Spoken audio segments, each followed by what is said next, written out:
Just a few months ago, President ED launched a Presidential War Veterans Fund to bribe war veterans against supporting Blessed Geza. The man responsible for this initiative is this guy, Paul Tungwarara. He is Mnangagwa's special investment advisor to the United Arab Emirates. So he, together with the leader of war veterans in the Politburo, Douglas Mahia, were going around the country appeasing war veterans in a bid to prevent what happened in 1997 when Tjenjerai Hunji led war veterans into rowdy demonstrations against Robert Mugabe, demanding for compensation for their participation in the liberation struggle. ED knows too well the influence of war veterans, so he has moved quickly to fix that, to avoid an uprising backed by war veterans. Mnangagwa is clearly locking all doors that can be opened in a quest to remove him from power. The first door was the military. He dealt with that and is still dealing with that. The second door are the war veterans. He dealt with that and is still dealing with that. The third door are the people. He dealt with that on the 31st of March. And now that he is faced with the avenue of impeachment, he has started allocating residential stands to MPs through the Ministry of Local Government.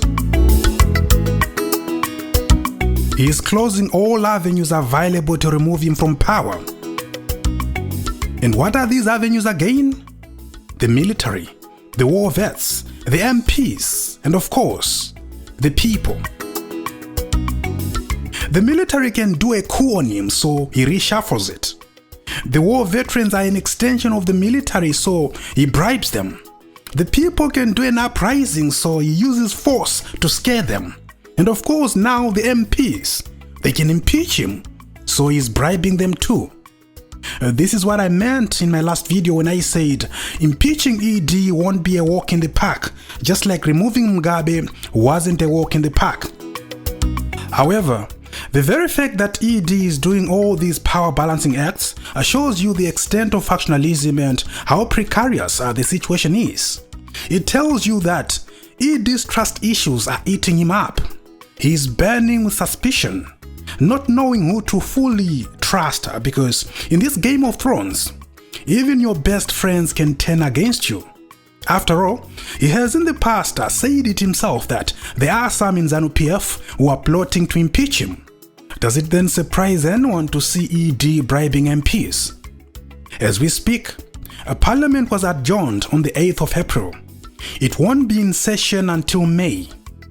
Is it a coincidence that MPs are now being given stands and government now all of a sudden cares about their welfare at a time when there's a possible impeachment against the head of state? Well, fellow Sazaitas, slay queens and bingers, socialites, papalites, basinamalites, barkujgarais, nevasinamarites. Welcome to the special report.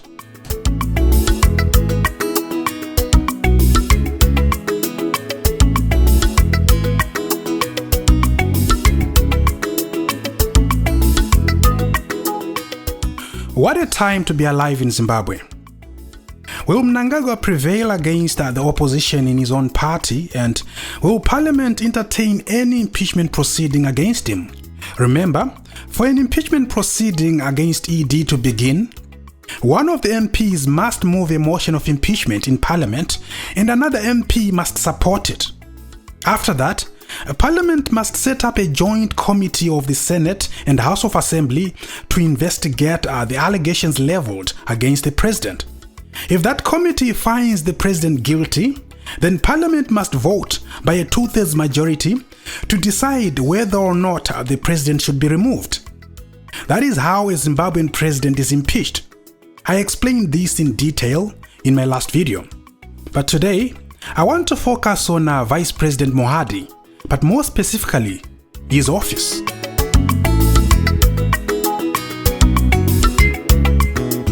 On Tuesday, the 8th of April, President ED traveled to Uganda to attend the Africa Regional Forum on Sustainable Development.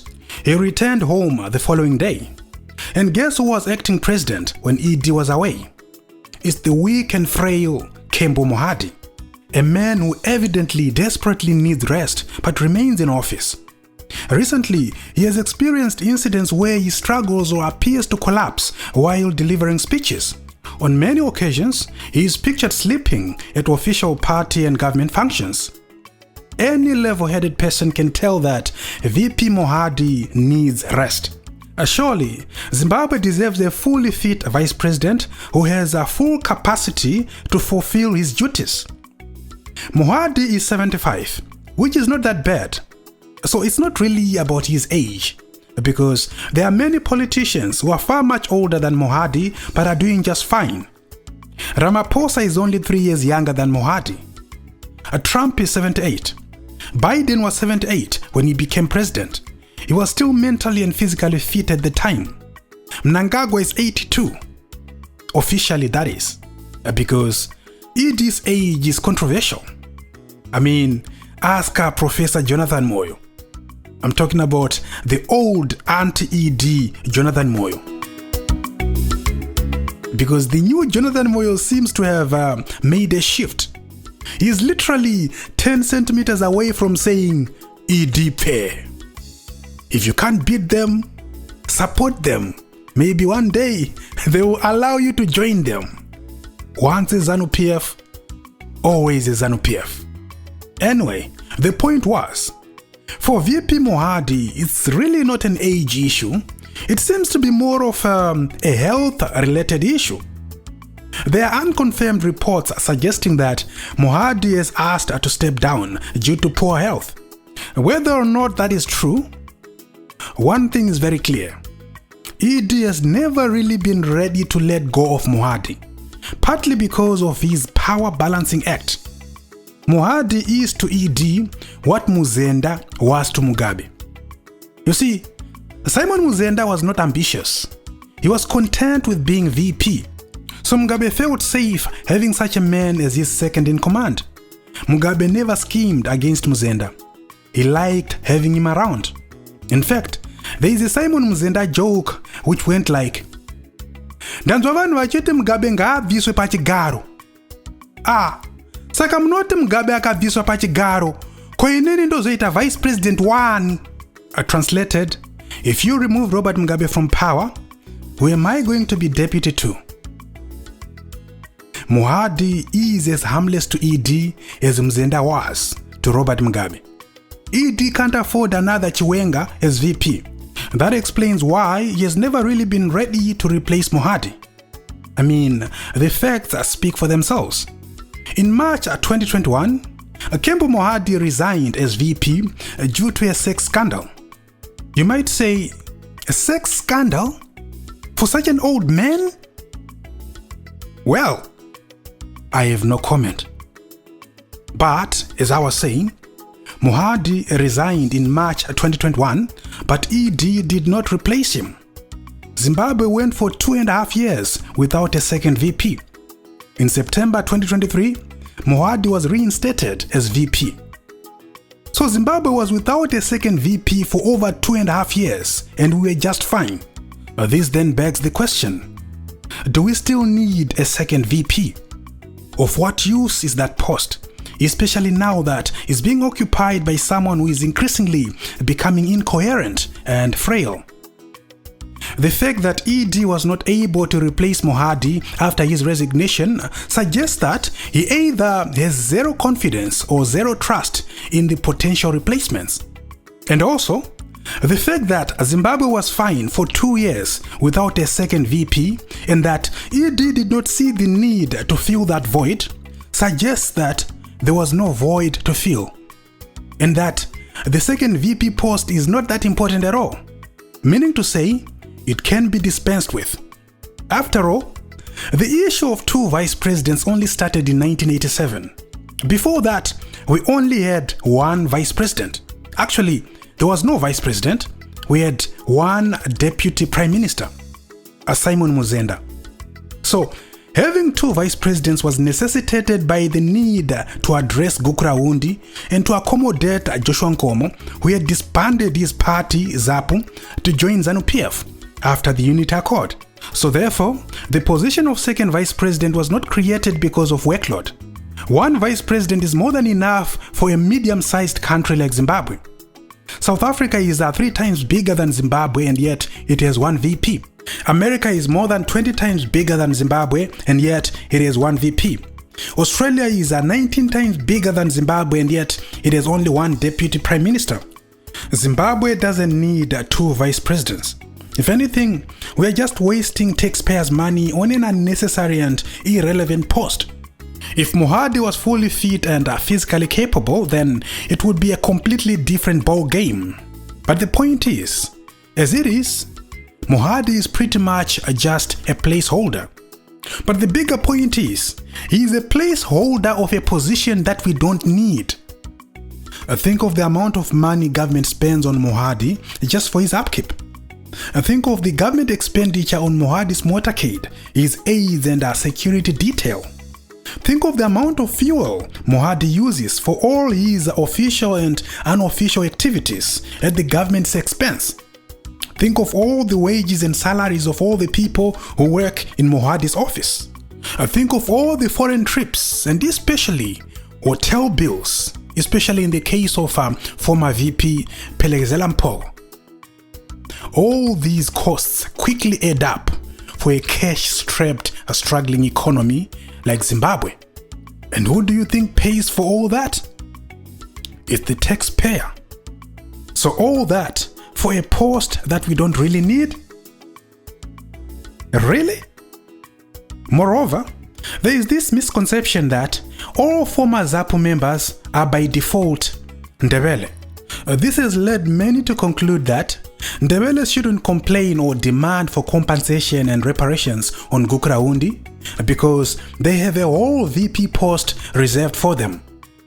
But of course, this line of thinking is not only misleading and non-factual, it is also dangerously stupid, mostly because the Unity Accord does not reserve anything for Ndebele people.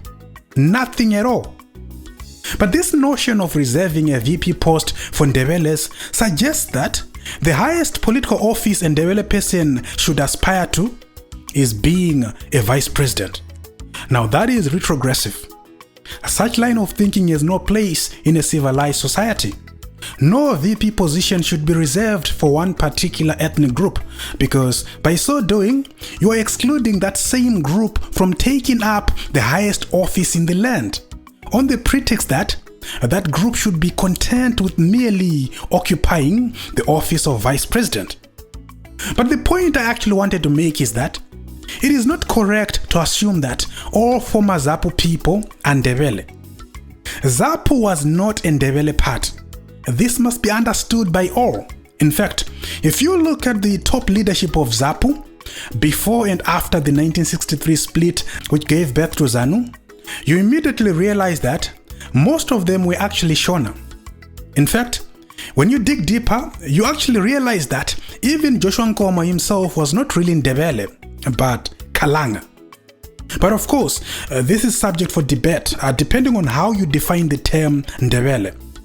But that's a subject for another day.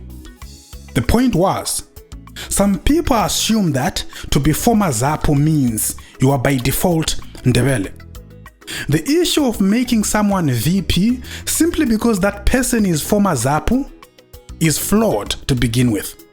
Because look, having a former ZAPU member as a vice president does not address regional and ethnic issues because ZAPU was not a regional party. It was a national party. There is a chance that you might end up having a former ZAPU member who has never actually lived in Matabele land becoming vice president simply because that person is a former ZIPRA or a former ZAPU member. How does that address regional and ethnic issues? My submission is that if this thing is meant to address regional and ethnic issues, then it's not supposed to be tied up to ZAPU, because ZAPU was not a regional party. ZAPU was not dominated by one ethnic group. Many former ZAPU members were not from Matabeleland, and definitely not Ndebele too. So it's not okay to tie it up to former ZAPU members. It might have been okay in the 80s and 90s when Joshua Nkomo was still alive, but a lot has changed. And besides, A number of bona fide ZAPU-ZIPRA members left ZANU-PF with Dumiso Dabengo in 2008. Dabengo and his guys then revived ZAPU. It now exists as a fully fledged political party. The current president of ZAPU is this guy, Michael Sibangilizwe Nkomo, the son of the late Father Zimbabwe, Joshua Nkomo.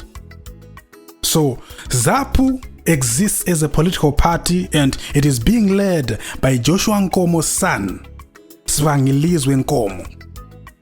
So, is the Unity Accord really still relevant? And for the ZAPU members who remain in ZANU-PF, how do they feel when they see ED seemingly closing and sealing the gate for their elevation? Should they also wait for Mohadi's death, just like Msika, John Nkomo and Phelezela Mpogo did?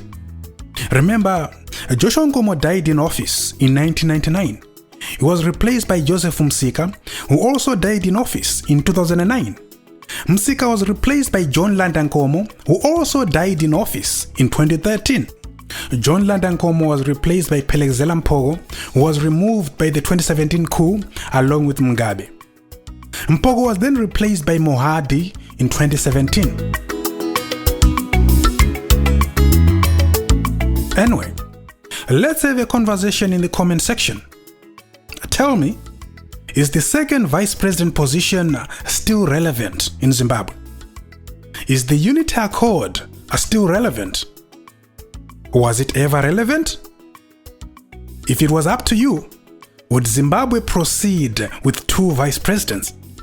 But most importantly, if Mohadi makes it clear that he can't continue, who do you think ED will appoint as Mohadi's replacement?